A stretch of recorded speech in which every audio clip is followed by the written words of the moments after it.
The topic for this presentation is evaluate the impact of the COVID-19 pandemic on global poverty and inequality.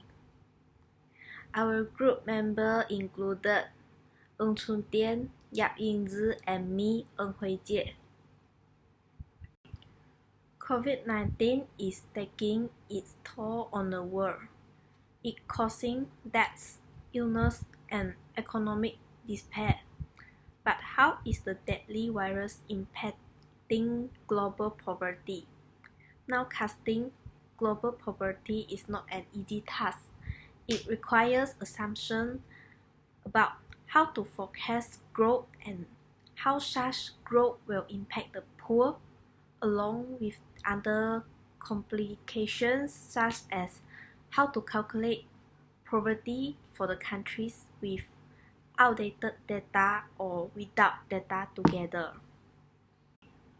This presentation is to estimate how much global poverty will increase because the COVID-19 is challenging and comes with a lot of uncertainty.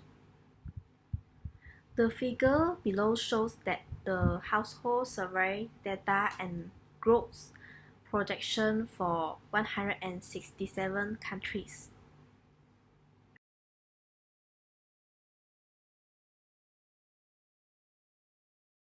The figure 1 shows the annual change in the number of global extreme poor from 1992 to 2020.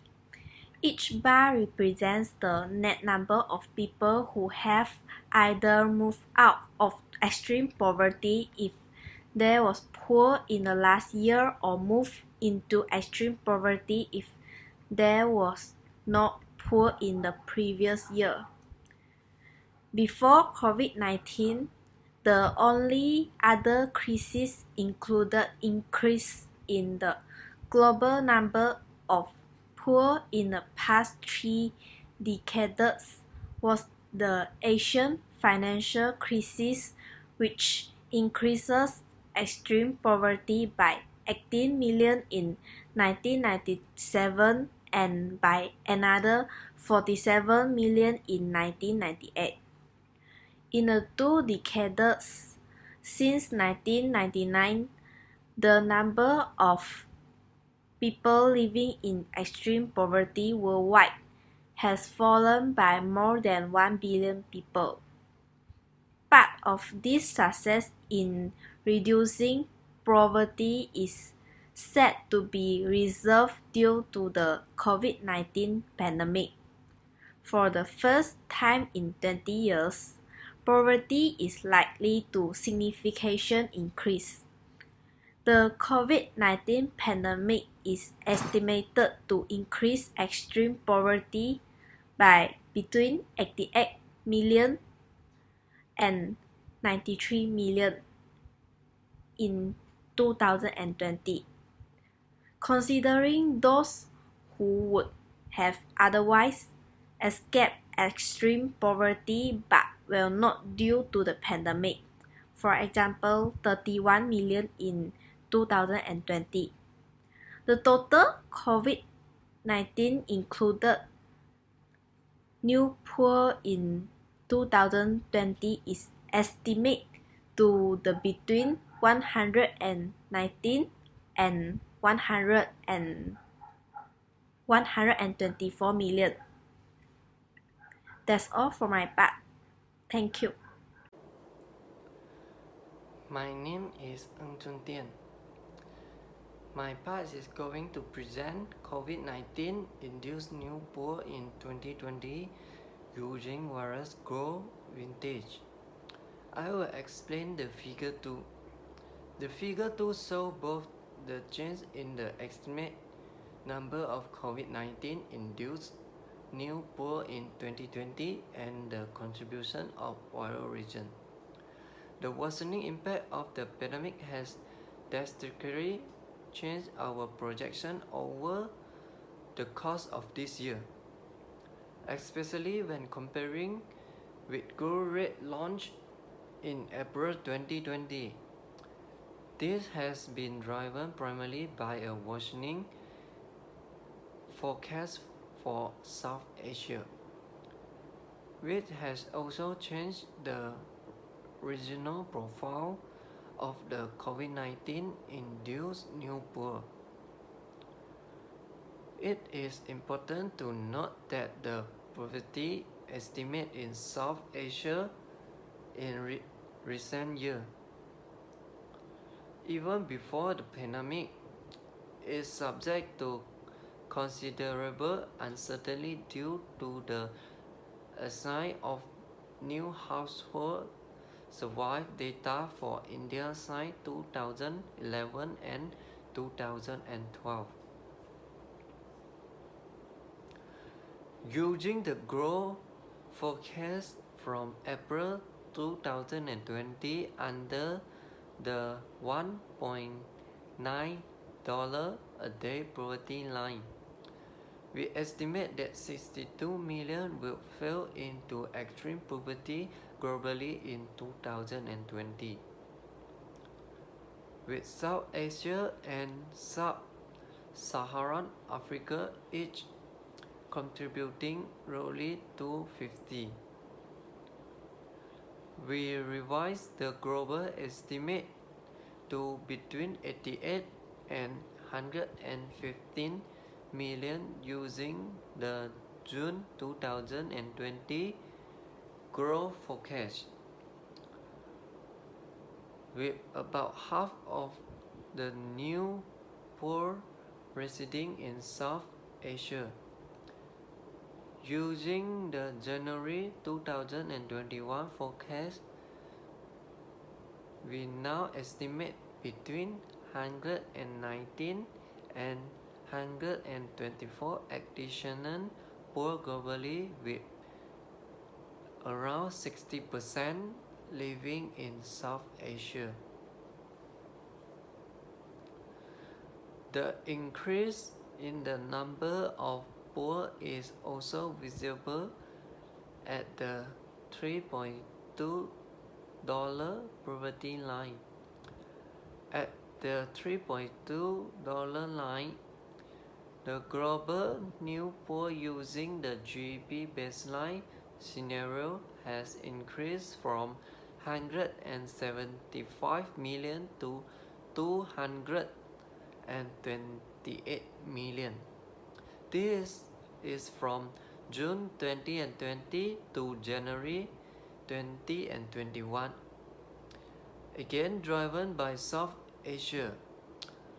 At the $5.5 line, we do not find a worsening of the global estimate, as our new estimate actually lie within the range we estimate using the June GDP.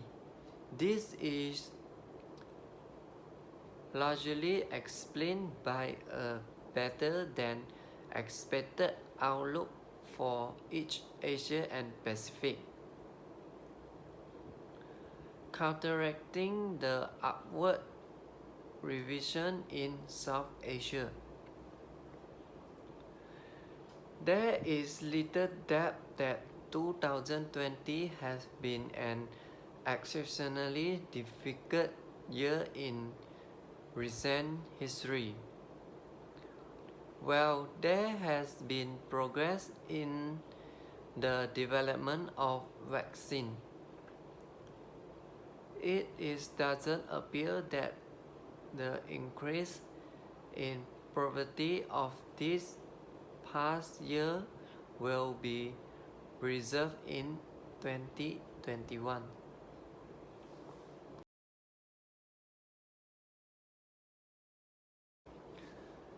Next is nowcast of extreme poverty 2015 to 2021. So I will explain the figure 3. The warrior estimate we reported above reveal the truly uncertain environment we currently live in.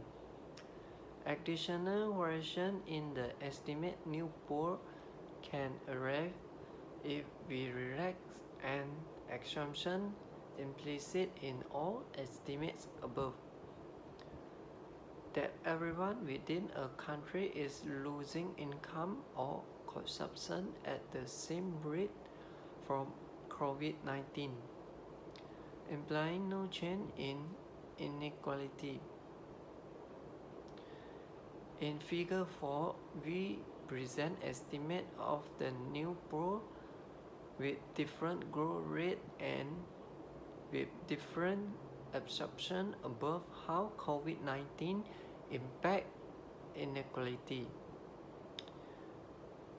The growth forecast we use are derived from the various gold vintage that has been available from the GEP, MPO, and WEO. For inequality change, we increase or decrease Gini index by either 1% or 2% in 2020 for each country. Each cell of the figure presents an estimate that combine a growth vintage with a scenario that change inequality. We expect the number of poor to increase as we increase inequality holding growth fixed. For example, moving from left to right in the same row.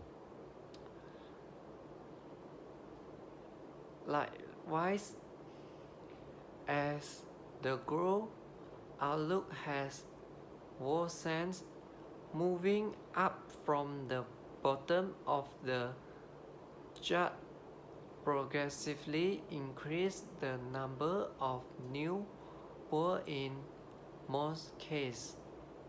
So thank you so much. I end my part here. Thank you.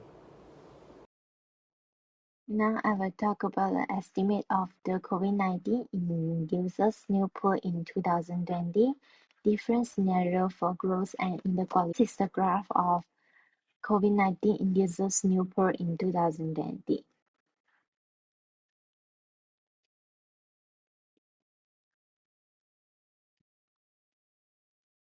Using the October growth forecast with no change in inequality result in between 135 and 131 million new poor. These estimates are reported in row 1 and row 2 of the third column, but the distribution neutral assumption might be too strong. A 1% increase in the Gini index in each country in 2020 would increase the additional poor by around 50% in 2020.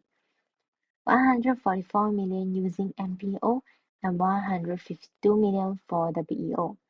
A 2% increase in the Gini would result in an almost 30% increase. 161 million for MPO and 170 million for WEO. In Sub-Saharan Africa, a 2% increase in the Gini index would increase the additional poor in Sub-Saharan Africa by a third, from 32 million with constant inequality to 52 million, using the October MPO in 2020. This unprecedented global shock will very well have a large negative impact on inequality. If that will the case, we should expect an even larger increase in the number of new poor. At the same time, it is important to stress that appropriate government policies can dampen this impact. However, even our most optimistic scenario with a 2% reduction in the Gini index in each country would still imply an increase in extreme poverty by between 19 and 99 million using the most recent growth forecast. The change in inequality that we simulate are not a typical of year-to-year change observed over the medium and long term.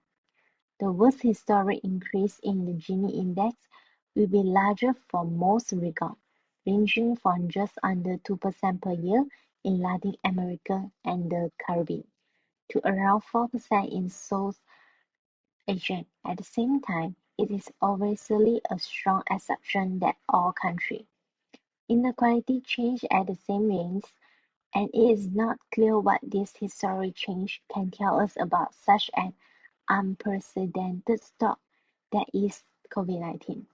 The emerging evidence on the impacts of COVID-19 on inequality suggests that our inequality increasing scenario might be conservative though little is known about the impacts on the poorest countries, exploiting variation in telework ability with income. The October 2020 World Economics Outlook estimates that COVID-19 increased the average Gini index for emerging markets and developing economies by more than 6%, with an even larger impact for low-income countries. The average increase in the Gini index for EU countries has been estimated at 3.5%, with a two-month lockdown, rising to 13.5% with an additional six-month partial lockdown. For four Latin American countries, a recent paper suggests that COVID-19 would increase the Gini index between 3.5% and 7.4%, which could be considerably lower with social assistance increases between 0.6% and 4%. These estimates are all considerably larger than the increase in inequality during past pandemics, estimated to be around 1.25% 5 years after the pandemic, which underscores the fact that the pandemic of such a global scale and these estimates are all considerably larger than the increase in inequality during past pandemic, estimated to be around 1.25% 5 years after the pandemics. This underscores the fact that the pandemics of such a global scale as COVID-19 is truly unprecedented in modern times. Now, I'll talk about the conclusion. We hope that when we take stock of 2021, the year will have fared much better for poverty reduction than what we expected at the start of the year. However, the continuous worsening of the growth outlook that we observed in the past year could suggest otherwise.